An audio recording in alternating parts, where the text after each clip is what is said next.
All right, everyone out there, this is Scott, and we decided to take a little visit out to the property we just purchased after church today. So here's our road. It's a nice gravel road. As you can see, it's kind of out there in the sticks. Turning onto our driveway.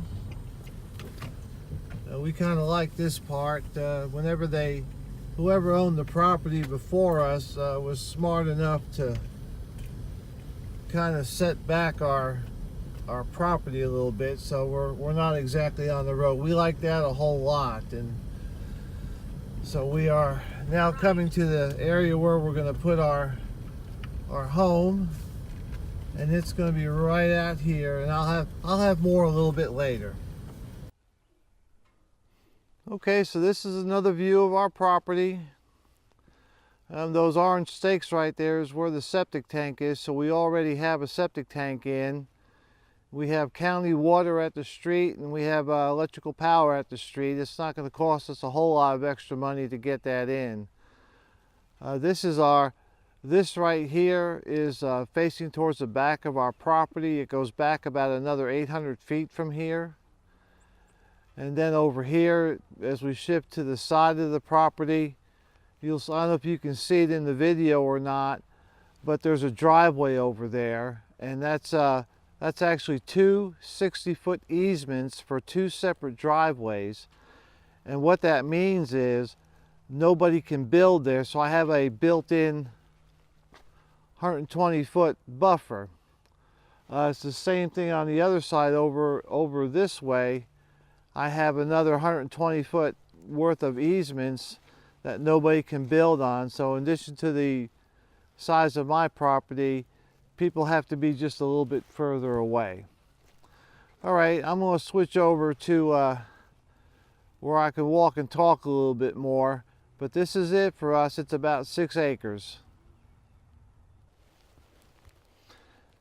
Hey everyone, this is Scott again, and still out on my property. We went to church this morning in a new congregation, and we thought that after church services, we'd come out and just kind of walk our property a little bit, maybe have a little lunch before we headed back. This is really a great piece of property for us. We really like it. It gets us further out. There's not a whole lot of infrastructure around here except for what we need.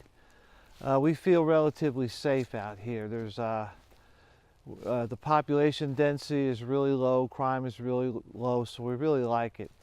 But while I was out here, I wanted to talk to you about some of the things that's going on today. We hear, especially coming from the Democratic Party, where they're talking about wanting to give away things. They want free health care, they want reparations, they want a universal base income.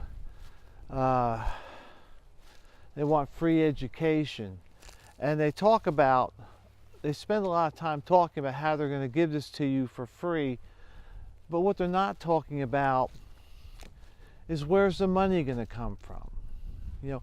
What is it going to cost? And the one example I want to choose for this particular video is health care for all, and they sit there and say what they want to do is abolish all private health care companies, and everybody goes under Medicare. And that creates a lot of problems.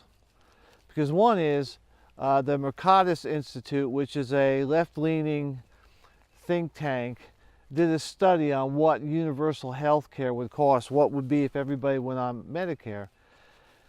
And from what I've read, they were saying anywhere from 32 trillion to 60 trillion and as high as $100 trillion over a period of 10 years. And that's a lot of money. And I want to stop right here and talk about what is $1 trillion. What does that, what is that? Okay, most people can manage $1,000. We know what $1,000 looks like. It's 10 $100 bills or one $1,000 bills, and we've all kind of dealt, with cars and houses and such, what $1,000 looks like. Okay, so let's take the next level And let's talk about $1 million. $1 million is nothing more than 1,000 $1,000 bills. It's 1,000,000. That's $1 million. Okay. We can still kind of grasp that a little bit. Okay, so now let's go to a billion. $1 billion is 1,000 million. Okay, so we went from 1,000,000 to 1,000 million. You got that? And $1 billion is 1,000,000 $1,000 bills. Okay, now we're starting to lose our grasp of reality a little bit. Let's talk about $1 trillion. $1 trillion is 1,000 billion dollars. 1,000 billion dollars. Or you could say it is 1 billion $1,000 bills. That's a lot of money. And so my question always is who's going to pay for this?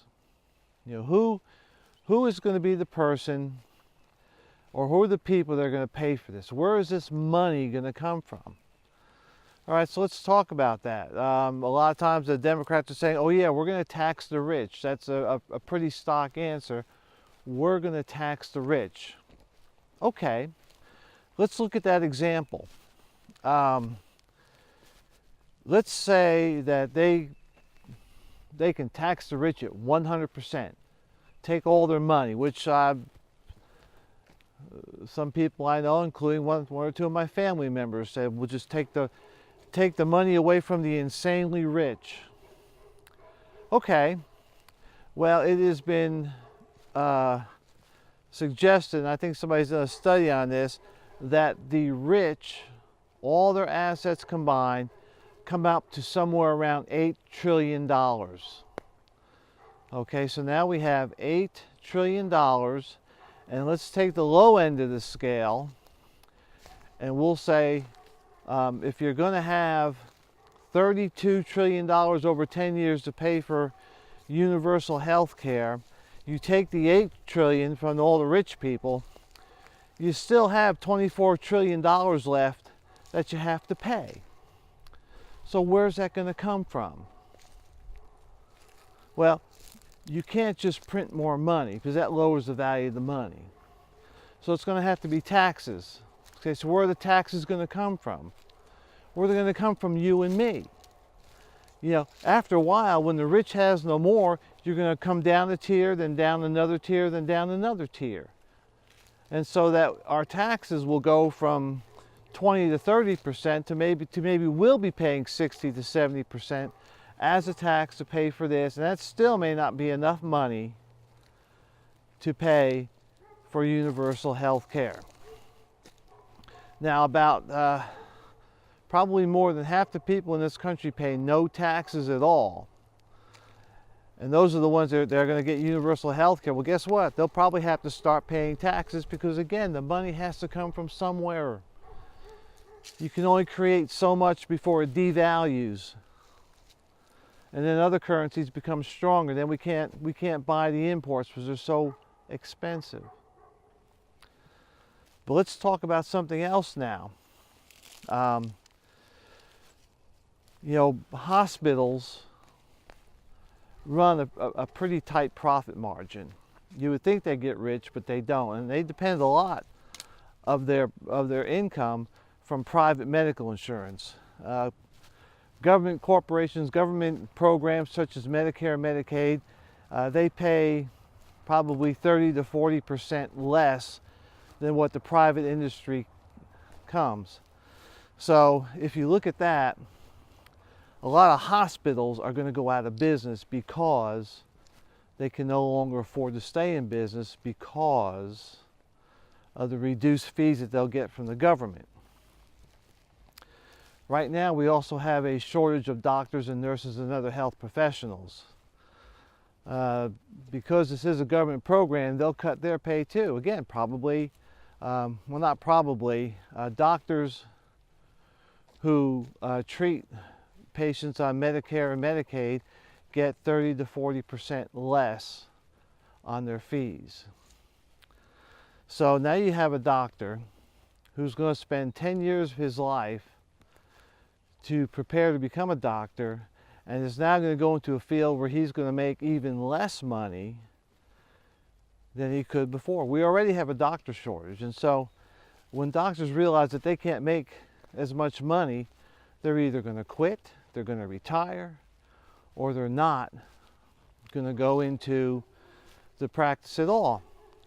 You know, couple that with, once everybody goes on Medicare and Medicaid, our healthcare system is going to be flooded with new patients. So you have a whole bunch of new patients, doctors who are already overworked, and then doctors who are going to leave, and then hospitals are going to close because they can't afford to stay in operation. How does this sound like a good idea? Again, somebody, and I can't see nobody that I've seen the Democrats is really talking about how anybody's going to pay for this, how the government's going to pay for this, other than somebody's going to pay. So again, when I talk about, you know, information reliability, doing your research, this is the stuff you need to be looking at. You need to be looking at, okay, it sounds great that we're going to have all this free stuff, but who's going to pay for it? Do your research. You know, get it right. Figure it out. I mean, the stuff is out there, you just have to look at it. But really, it's the research. And I think once you start seeing some of this stuff, you're going to say, oh no, oh my, you know, this is it. I know, you know, I'm not as charismatic a guy when it comes to YouTube. So I know there's people out there that are a lot more animated, they're a lot more vocal, they get up and down. That's not me, but I try to bring you food for thought, to try to give you other ways to think about things, and, you know, try to prepare you for what is going to happen. You know, there's going to be a price, and one tool that I can give you is that when people start talking about this stuff, follow the money. Where is the money going to come from? Whose money is it going to be? And if they're keeping it a secret, it probably means it's going to be yours. So, you know, when you get yourselves out of debt, and I'll go into my normal rant. Do you have enough food? Do you have enough water?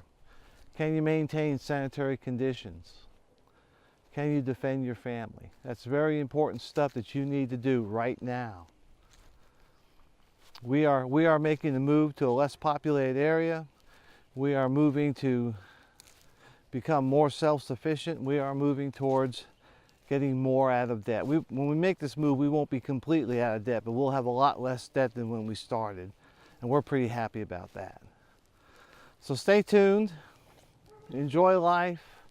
If you like what you're seeing here, and I'm going to put more informational stuff out along with some typical prepping stuff. But if you like what you see, go ahead and hit that subscribe button and stay with us. Don't be afraid to comment. As another channel I watch says, it's the Wild West out there. Just go ahead and comment. I'd love to hear from you. Tell your friends. Like I said, this is not the exciting stuff, but it's stuff you still need to do. So I'll see you guys out there. Be safe, be secure. Bye.